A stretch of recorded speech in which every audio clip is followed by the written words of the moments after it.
이런 느낌이 듭니다.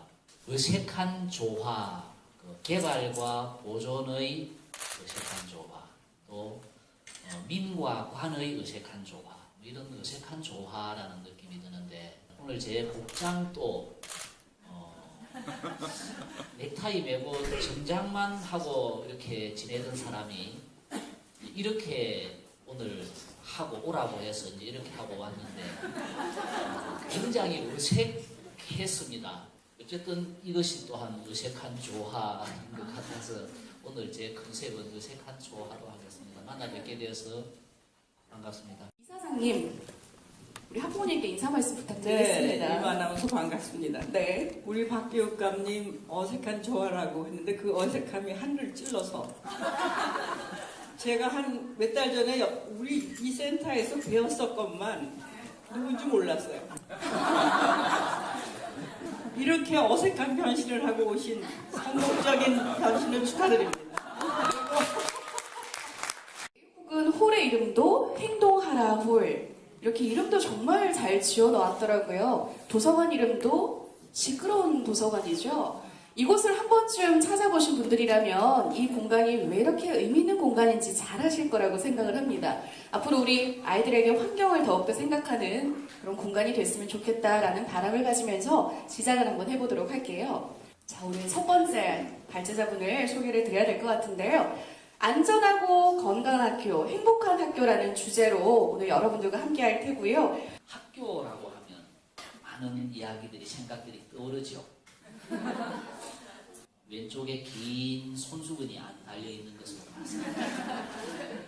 소풍 다들 가보셨죠? 급식. 최근 사천에서 어느 중학교를 방문해서 학생들에게 급식 어떠니? 라고 하니까 급식 좋아요. 얼마나 좋니? 라고 했더니 한 학생이 예를 들기를 2교시 마치고 몸이 아파서 조퇴한 녀석이 링크를 꽂고 급식을 하는 이야기로 학교 급식에 대한 아이들의 마음을 저한테 전해준 적이 있습니다. 어디입니까? 한국사죠. 청운교, 백운교를 배경으로 해서 이렇게 가장 좋은 날, 여름 방학하는 날입니다. 방학책 들고 이렇게 이제 포즈를 취하죠. 녹색 어머니들께서 이렇게 등하교 안전을 위한 노력을 해주시기도 합니다. 운동회입니다. 이 사진을 고르면서 아주 옛날 생각이 났습니다. 제가 초등학교 6학년 때 응원단장을 하면서 옛날 노래 같이 불렀던 노래 생각이 하나가 났습니다. 이쪽 편도 잘해라, 저쪽 편도 잘해라. 우리들은 다 같은 양촌학교 어린이. 이렇게 상대에 대해서 우리 편도 잘하고 저쪽 편도 잘하고 이렇게 그런 노래를 불렀던 것이 이기기 위한, 너희는 못하고 우리만 잘하가 아니고 우리도 잘하고 너희도 잘하고, 참 그때만 해도 그렇게 서로를 배려했다는 생각이 들면서요, 참 부끄러운 이야기 하나 하겠습니다. 내가 응원단장을 하면서 막 깃발을 가지고 막 이렇게 하는데 이렇게 부러지셨던 기억이 지금도 생생합니다. ORCT, ORY ORCT, ORY 이렇게 했는데 지금 와서 보니까 그게요 VICT, ORY였는데 나는 그냥 형님의 형님에서 계속 배우던 대로 ORCT, ORY라고 그렇게 했는데 왜 그때 선생님께서 저를 조용히 불러서 조은아, 그건 ORCT가 아니고 VICT, ORY 이렇게 하는 거야 라고 안 고쳐주셨는지 난 지금도 선생님이 원망스럽습니다. 그러나 그렇게 해서 아마 우리 후배도, 우리 또 후배도 계속 그렇게 ORCT를 했습니다. 졸업식이지요. 선생님의 모습이 참 온화합니다. 선생님 하면은 뭐가 또 생각납니까? 이게 생각이 납니다. 교사만 아이를 가르치는 것이 아니고 교사도 아이를 가르친다. 앞에 말한 교사는 이렇게 가르침을 받은 선생님이고요. 뒤에 말한 교사는 학교의 건물이죠. 공간이죠. 선생님만 아이를 가르치는 것이 아니고 우리 아이들이 숨쉬는 이 공간도 아이들을 가르친다는 이야기를 제가 이렇게 똑같은 교사라는 말을 쓰면서 광주에 있는 한 초등학교 건물인데 일제강점기에 지어진 건물이랍니다. 그런데 일본식 냄새가 그렇게 많이 나기보다는 참 학교 건물로서 제법 잘 지었다는 생각이 드는 그런 건물입니다. 옛날에는 다들 이 정도는 그렇게 했죠. 다른 모습이어서 그냥 가져와 봤습니다. 공간의 의미라는 것보다는 그냥 한번 이렇게 보시라고 하나같이 머리는 이렇게 나는 공산당이 싫어요. 근데 이 복도를 보십시오. 일직선으로 만들어진 복도, 일직선으로 만들어진 건물, 저런 것이 지금 와서 우리가 다시 재평가해보면요. 학생에 대한 통제를 편하게 하기 위해서 저렇게 구조가 되었다는 비판적인 평가들도 합니다. 참 당혹스러운 것은요. 제가 교육위원 할 때 10년 전만 해도 화장실을 수세식으로 만들어 달라는 민원이 참 강했는데 그때 민원은 화장실 수세식 이거 만들어 달라는 거였습니다. 지금은요. 이곳에서도 아이들이 용변을 못 보니 요거로 바꿔달라는 민원이 빗발칩니다. 그런데 솔직히 위생이나 이런 면에서 봤을 때 이게 좀 저희들은 많이 위험해요. 깨끗하게 관리를 못하는 아이들의 경우는 이게 더 위생적이라는 저희들의 판단입니다. 그러나 집에서 이런 데서 용변을 못 본 아이들이 다들 그런 아이들은 또 이걸 요구를 해서 이렇게 가되 어떻게 위생을 확보할 것인가라는 데 대한 고민을 저희들은 또 합니다. 최근에 나온 광고지요. 푸른 숲 곁에 살면 푸른 사람이, 바다 곁에 살면 늙은 사람이 됩니다. 이분하고 여기에서 이렇게 차를 한 잔 마시면 얼마나 행복할까. 이게 비워놨죠. 사람을 위한 아파트 함부로 지을 수는 없습니다. 저는 사람을 위한 학교 함부로 지을 수는 없습니다. 작년이었죠. 여기에 와서 이사장님하고 이야기를 나누면서 이 건물 이거 설계도를 제가 훔쳐서 우리 학교를 이렇게 지으면 안 되겠습니까? 라고 했더니 훔쳐가도 괜찮다고 그래서 돌아가서 우리 학교를 이렇게 한번 지어보자고 했더니 학교 공간과 RC의 공간은 용도가 다를 수 있습니다. 다릅니다. 그 대신 우리가 RC에 가서 그 내용을 좀 배워서 우리 학교 건물에 적용할 수 있는 부분은 최대한 적용을 하겠습니다. 라고 해서 와서 배워갔다는 이야기. 그리고 큰 학교는 위험 부담률이 높기 때문에 작은 학교 그런 쪽에 좀 적용을 해보시라고 제가 이야기를 했더니 시설과에서 안 한 것은 아니고 이렇게 부분적으로 적용을 했습니다. 라고 저한테 와서 또 설명을 하길래 그래도 적용하기 위해서 이런 부분적인 노력을 한 데 대해서 수고하셨다라고 이야기를 했습니다. 교육부는 학교 신설을 허가를 할 때 폐교를 하나 시켜야 하나를 신설해주는 쪽으로 굉장히 엄격해졌습니다. 구암중학교하고 구암여자중학교가 두 개가 나란히 학교가 있는데요. 지금은 각각 학교가 150명 정도로 학생이 급격하게 줄었습니다.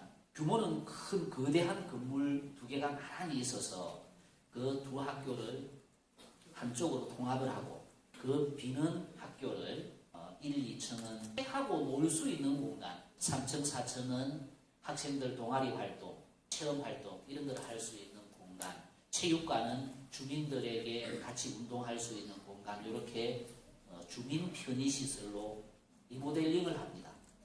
그때 RC에서 이야기하는 이런 좀 더 친환경적이고 좀 더 아이들에게 딱딱한 그런 그 공간이 아닌 좀 더 친근한 공간으로 이렇게 만들어 보려는 노력을 하기 위해서 그 TF팀 안에 환경과 관련된 생태 건축과 관련된 분을 참여시키고 조금 색다른 공간으로 한번 만들어 볼 그런 구성을 하고 있습니다. 이제 우리의 학교도 우리 아이들의 공간도 이렇게 나아가야 되지 않겠나 하는 생각을 하면서 제가 사진이 좋아서 한번 옮겨와 봤습니다. 공간이라는 것을 사전적으로 살펴봤더니 아무것도 없는 빈 곳 이런 뜻도 있고요. 존재할 수 있거나 일이 생길 수 있는 자리 또는 어떤 영역, 어떤 한 세계를 이루는 이런 말이기도 했습니다. 학교는 공부하는 곳이기도 하지만 놀러 오는 곳, 내가 가고 싶어서 가는 곳이라는 이런 개념도 아이들은 어른들보다도 더 먼저 확대해내고 있습니다. 학부모님도 학교가 공부만 하는 곳이 아니고 삶의 공간이었으면 좋겠어요. 이런 이야기를 하셨고요. 똑같은 프로그램에서 감옥이 공장이나 학교, 병영이나 병원과 흡사하고 이러한 모든 기관이 감옥과 닮은 것이라고 해서 무엇이 놀라운 일이겠는가. 학교가 감옥과 등치되는, 병영과 등치되는 이런 곳으로 우리는 학교를 일제강점기의 학교에 관한 개념이 그대로 이어져 오면서 학교가 아이들을 통제하기 쉬운 공간을 애초에 기획을 해내는, 그래서 직사각형으로 학교가 만들어지고 교무실에서 창문만 열고 머리만 내면 운동장 구석구석 모든 곳이 한눈에 딱 바라보이는 이런 곳으로 학교를 설계했던 것이 최근까지입니다. 그러나 10여 년 전부터 우리 학교의 공간이 많이 달라지고 있습니다. 최근에 지은 학교를 한번 가보시면 들어가면 차다 나오기 어려울 정도로 공간이 복잡하게 이렇게 만들어져 있습니다. 예술성도 가미되어 있고 아이들의 좀 더 어떤 친근감을 주기 위한 노력은 하고는 있습니다. 그러나 여전히 콘크리트 중심이지 생태가 가미되어 있지는 않는 것은 우리가 가지고 있는 어른들의 생각의 한계이기도 합니다. 제가 제일 싫어하는 한자 성어입니다. 좋은 의미가 있지 않습니까? 이 원래의 의미는 괴롭고 힘든 것이 지나면 단맛이 온다. 그러니까 우리가 지금 현재 하는 고생에 대해서 미래를, 희망을 바라봐라고 해서 던지는 말인데, 이게 우리 학교에서는요, 공부는 고통스러워도 되고 너희는 힘들게 하는 것이 맞아. 아이들의 지금 현재를 고통스러운 학교 생활을 합리화시키는 말인 것 같아서 저는 싫습니다. 우리 아이들은 지금 현재도 행복할 권리가 있다고 저는 생각합니다. 최근에 대한민국에서 처음으로 경남교육청이 수학문화관을 유치했습니다. 최초로 경남교육청이 교육부로부터 수학문화관을 유치했는데요. 그 유치한 이유는 전 다른 거 아닙니다. 수학도 좀 더 즐겁고 수학도 재미있는 과목이라는 것을 아이들에게 보여주기 위해서였습니다. 최근에 제가 수학문화관을 유치하고 난 뒤에 독일의 한 작은 도시에 마테마티쿰이라고 해서 세계적으로 유명한 수학문화관이 하나 있어서 제가 직접 가봤습니다. 입구에 들어섰더니 이만한 서랍, 작은 서랍이 20개, 30개쯤 있는 서랍 열면 그 도서 목록 카드가 있고 그 카드 가지고 책 찾고 했던 도서관 있지 않습니까? 그 목록함이 있죠. 그게 있었어요. 그런데 거기에 기억면, 디귿, 리얼 뭐 이렇든지 아니면 100, 200, 300, 400 도서 분류표 이게 있는 게 아니고요. 숫자가 쭉 적혀 있습니다. 그 서랍 한 칸마다 1, 제 기억에는 3, 7, 21, 뭐 쭉 있고 저 밑에 가니까 42,195, 42,195라는 숫자에서는 제가 필이 왔습니다. 아, 이거 마라톤 코스의 길이구나. 그런데 그 중에 21이라는 숫자가 있어서 21 이게 뭐지? 21이라는 숫자의 서랍을 딱 열었더니 병뚜껑이 하나 딱 들어있었습니다. 사이다 병뚜껑에 올록볼록 되어 있잖아요. 그게 21개입니다. 세계 공통입니다. 나중에 한번 보십시오. 사이다병 따서 보면 그 21개입니다. 그러니까요, 수학문화관에 들어섰을 때 제일 앞에 보이는 숫자가 쭉 적혀 있는 그 서랍을 열어보면 21이라는 것을 열어서 아이들에게 이렇게 소소한 호기심을 자극해서 한번 열어보게 만드는, 안에 들어갔을 때는 뭐 자잘한 교재, 교구에서부터 거대한 이거 어떻게 만들었습니까? 라고 했더니 지붕을 이기 전에 이거부터 먼저 설치하고 지붕을 이었다고 이야기할 정도로 거대한 설비도 있었습니다. 저는 수학이 괴롭고 고통스럽지 않고 그냥 뭐 호기심이 발동해서 막 참여해서 같이 놀다가 보니까 나중에 저절로 공부가 되어 있는 이런 거면 우리 아이들이 행복할 수 있겠다는 생각에서 수학문화관을 유치를 했고 내년 1년 동안 내년 상반기 6개월 동안 리모델링해서 창원에 중학교 하나를 리모델링해서 수학문화관을 만들 생각입니다. 이런 것이 아이들에게 고진감래를 가지고 자꾸 고통을 강요해서는 안 되겠다는 제 철학이기도 합니다. 우리가 꿈꾸는 미래학교. 저는 아이들의 상상력이 이런 수준으로까지 나아갔으면 좋겠습니다. 학교에 이런 공간도 하나 있었으면 좋겠습니다. 학생이 꿈꾸는 학교, 학부모가 꿈꾸는 학교, 교육감이 꿈꾸는 학교, 이런 학교에 대해서 오늘 학부모님들과 저보다는 훨씬 더 이런 데 대해서 전문성을 가지고 계신 이사장님의 말씀을 통해서 좋은 아이디어도 저는 얻어가고 싶습니다. 우리 경상남도 교육청은요, 2017 학교 생태교육과 관련된 계획을 저희들이 세우고 있는데 아무도 관심을 가지고 있지 않았던 미세먼지에 대해서 이번에 우리 교육청에서 선도학교를 20개를 지정을 해서 학교마다 미세먼지 측정기를 2개씩 설치하고 쭉 3개월 동안 관찰을 해왔더니 심각합니다. 큰 도로 주변, 공장지대 주변, 발전소 주변 이쪽은 더 심각한데 아직까지 여기에 대해서 우리가 크게 관심을 가지지 못했다라는 데 대해서 반성하고 있습니다. 그러나 또 이것이 우리가 환경운동이라는 측면에서 접근하기보다는 교육적인 접근은 또 좀 달라서 여러 가지 준비를 하고 있고요. 제비 연구를 우리 교육청에서 우리나라에서는 처음으로 또 제비를 가지고 프로젝트를 준비하고 있습니다. 지난 여름에 밀양의 아이들과 같이 제비 관찰을 해봤더니 제비는 사람이 살지 않는 집에는 안 산답니다. 빈집에는 제비가 안 산답니다.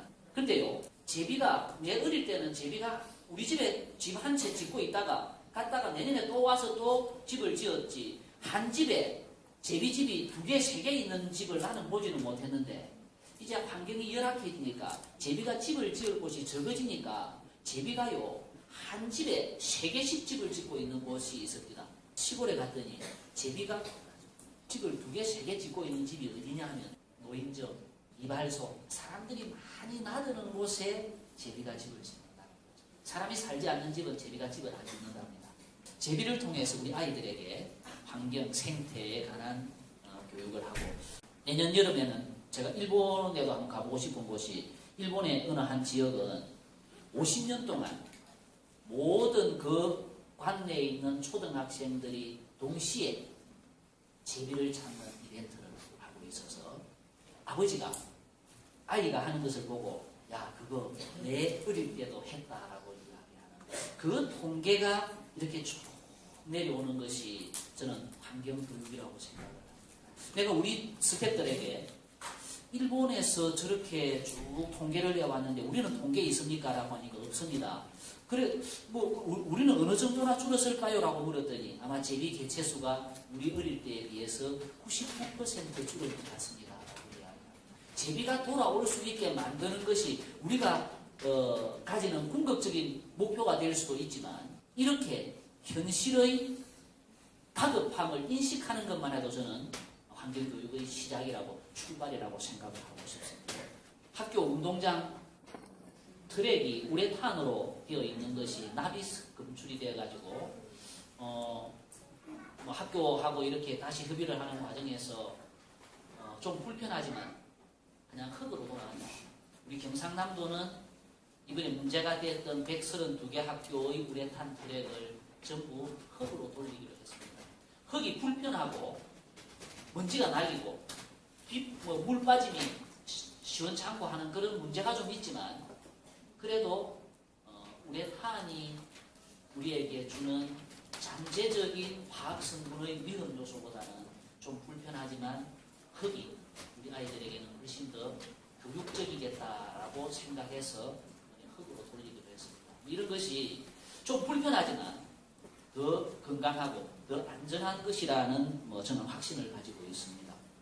하드웨어와 함께 이런 그 프로그램, 그러나 우리 경남은 적어도 이 소프트웨어에 들어갈 수 있겠습니다만 생태 환경에 관한 인적 자원, 휴먼웨어라고도 이야기하죠. 인적 자원만큼은 다른 시도에 비해서 훨씬 풍족하고 훈련되어 있고 수준이 높습니다.